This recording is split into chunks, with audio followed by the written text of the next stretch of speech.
आज हम देसी टिंडे को ट्रांसप्लांट करने लगे हैं। देखेंगे मिट्टी कैसी होनी चाहिए, मिट्टी का साइज़ क्या होना चाहिए जिसके अंदर एक पौधा हमारा लगेगा, इसको खाद कौन सी हमने देनी है और इसको पानी कब कब हम दे सकते हैं और इसकी सीडलिंग आप कब कर सकते हैं।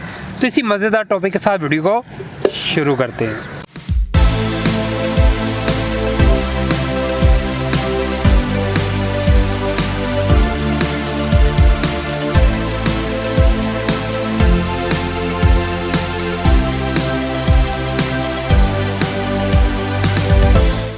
लेकिन जी सबसे पहले आज की तारीख देख लेते हैं। आज 12 मार्च है।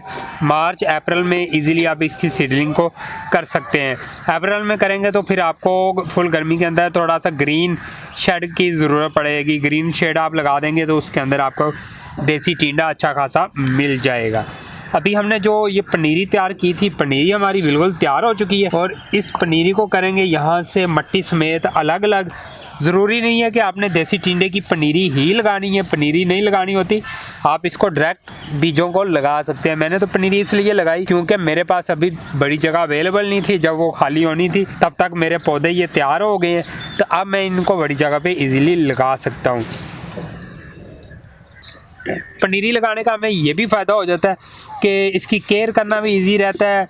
एक ही जगह पे हमने पानी देना है, एक ही जगह पे कोई खाद देनी है, तो सारा एक ही छोटी सी जगह के अंदर हो जाता है। अगर हमने अलग अलग पौधे लगाए हो तो वो फिर सारी टोकरियों की, क्यारियों की हिफाजत करनी पड़ती है जब तक हमारे पौधे जर्मिनेट ना हो जाए। तो ये सारे पौधे यहाँ से मैंने निकाल लिए हैं। तो इसकी जो सीडलिंग मैंने की थी वो एग ट्रे के अंदर की थी, जो गत्ते वाली एग ट्रे आती है उसके अंदर मैंने इसके बीजों को लगाया था। अभी चलते हैं बड़ी जगह के ऊपर और दूसरी बातें शेयर करता हूँ मैं आपके साथ। ले जी, ये मेरे पास टोकरी है। टोकरी की जो लंबाई है ये है 1.5 फीट और चौड़ाई 1 फीट के करीब है और इसकी जो गहराई है वो 7 से 8 इंच के करीब गहराई है। तो इसके अंदर मैं 2 पौधों को लगाऊंगा पनीरी के। और मिट्टी हमारी कैसी होनी चाहिए, आप कोई भी आम गार्डन सॉइल ले लें। गार्डन सॉइल के अंदर आपने गाय का गोबर, वर्मी कंपोस्ट मिक्स करके वो आपका अच्छा खासा एक मटीरियल सा बन जाएगा, ग्रोइंग मीडिया तैयार हो जाएगा। उसके अंदर आपने अपने सब्जियों के पौधों को लगाना है। और यहाँ पे मैं आपको बताता चलूँ कि खाद की बात रह गई है। पहले हम पानी की बात कर लेते हैं, फिर खाद की तरफ आते हैं। तो पानी, हम गर्मियों का सीज़न है तो पानी आपने ड्राई नहीं होने देना अपनी टोकरियों के अंदर। अगर आप बार बार पानी को ड्राई होने देंगे तो पौधे बार बार मुरझाएंगे, तो फिर आपको अच्छा पौधे का साइज़ भी नहीं मिलेगा और फ्रूट भी आपको इसके अंदर जो सब्ज़ी लगनी है वो भी नहीं मिलेगी। तो पौधा बस हरे हरे पत्ते ही आपको दिखाई देंगे, इसके अलावा आपको कुछ भी नहीं मिलेगा। तो इसीलिए आपने इसके अंदर हल्की फुल्की नमी बरकरार रखनी है। मिट्टी को गीला करके नहीं रखना, मिट्टी गीली करके रखेंगे तो पौधे फिर जल्दी मर जाएंगे आपके। ले जी, इस तरीके से मैंने इनको ट्रांसप्लांट कर दिया है। ये देखें। अभी हम आ जाते हैं खाद की तरफ। तो खाद हम डालेंगे, मैं तो ऑर्गेनिक इस्तेमाल करता हूँ। तो ऑर्गेनिक का मैं आपको बताता चलूँ कि गाय का गोबर और वर्मिंग कंपोस्ट को मैं भिगो के रखूँगा पानी के अंदर 24 घंटों के लिए।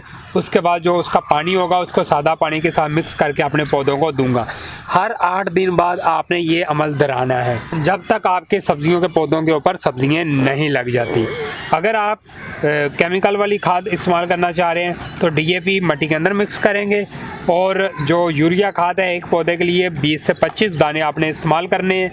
और जब आपके पौधे का साइज़ 8 इंच से 1 फीट के करीब हो जाए तो तब आपने NPK इस्तेमाल करनी है, 1 चम्मच चावल खाने वाला इस साइज़ की टोकरी के अंदर।